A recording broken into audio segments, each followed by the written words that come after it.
Au cours de l'année passée, Kuhn a étendu sa gamme de mélangeuses traînées compactes Profile avec désormais des bols de taille intermédiaire. Technique Agricole Suisse a pu tester le modèle Profile 18.2 DM à la ferme Brendelhof de Maischhausen en Turgovie. Cette remorque mélangeuse présente un volume de chargement de 18 m3 et est équipée de 2 vis verticales de mélange. Les vis sans fin s'affinent vers le haut et disposent d'une double pente au niveau de leur quart supérieur, ce qui est censé réduire le besoin en énergie et accélérer le décompactage des balles. À la base des vis de mélange se trouve une barre d'usure réglable et un deuxième racleur coudé pour l'éjection directe de la ration, qui, sur le modèle testé, est possible à l'avant droit ou à l'arrière gauche. 6 couteaux revêtus de carbure équipent chaque vis. Ces lames présentent une dentition asymétrique pour une coupe nette.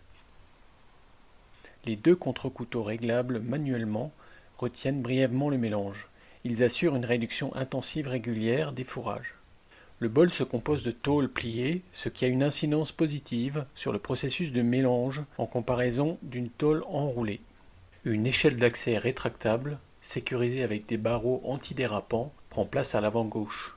En partie supérieure du bol est monté de série un anneau anti-débordement pour les composants riches en fibres. Le châssis est fixé directement par bride sous le bol.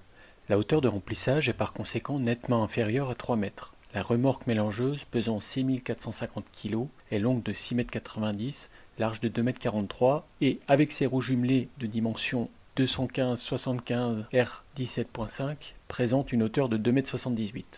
La puissance d'entraînement requise est de 90 chevaux. Avec la boîte de vitesse à 2 rapports, montée en option, une utilisation avec un tracteur de puissance inférieure est possible.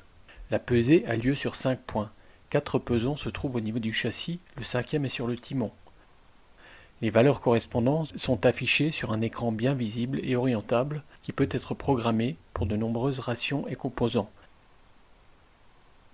Un second écran connecté en Wi-Fi est proposé en option, qui peut par exemple être embarqué sur une griffe à fourrage.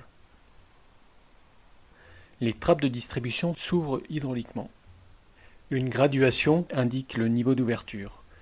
La distribution du fourrage est assurée directement via les trappes d'une largeur d'ouverture de 1,10 m. Il existe aussi, au choix, un tapis transversal ou une bande de distribution latérale inclinable. Lors du test, les commandes ont été opérées via les distributeurs hydrauliques du tracteur. Sur demande, il existe également des terminaux électriques comprenant différents niveaux de fonction. Durant la phase de test, une ration à base de foin a été préparée. Ont ensuite été ajoutés du foin de luzerne, des morceaux de betterave sucrière et des blocs de maïs, un concentré azoté ainsi que du sel et des minéraux, le tout complété in fine avec de la mélasse et de l'eau. Le résultat fut une ration appétante avec laquelle le troupeau s'alimente ici savoureusement. Le rapport de test détaillé est accessible dans l'édition imprimée de Technique Agricole Suisse.